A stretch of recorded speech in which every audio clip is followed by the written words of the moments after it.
یہ مناظر مصر کے دفاعی اشیاء کی پہلی نمائش کے ہیں جو یہ بتاتے ہیں کہ اب مصر بھی دفاعی اشیاء کی تیاری کی دوڑ میں شامل ہو چکا ہے۔ گزشتہ دنوں مصر میں پہلی بار جدید دفاعی آلات کی نمائش کی گئی۔ اس نمائش میں جدید تکنیک سے لیس فائٹر جیٹس، بختر بند اور گشتی گاڑیوں، جنگی جہازوں اور ملٹری ہارڈ ویئر اشیاء کو پیش کیا گیا۔ مصر کی تاریخ میں ایسی نمائش کا پہلی بار اہتمام کیا گیا ہے۔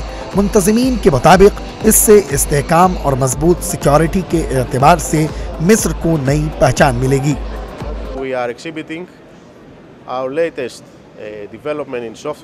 ہم جدید ٹیکنالوجی کا استعمال کرتے ہوئے منظم جرائم اور دہشت گردی کی روک تھام کے لیے سافٹ ویئرز بنا رہے ہیں۔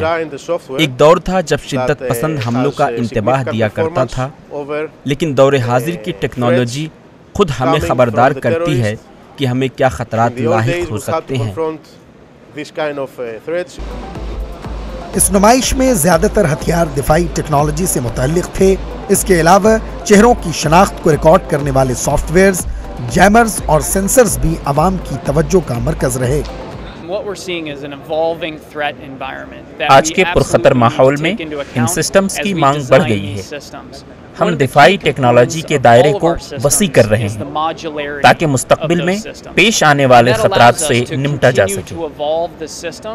مصر کو اس وقت جزیرہ نما علاقے سینائی میں شدت پسند تنظیموں کا سامنا ہے۔ سابق فوجی سربراہ عبد الفتاح السیسی کے صدر بننے کے بعد سینائی میں شدت پسند تنظیموں کے خلاف فوجی کارروائیاں تیز کر دی گئیں۔ Bureau report, ETV Bharat.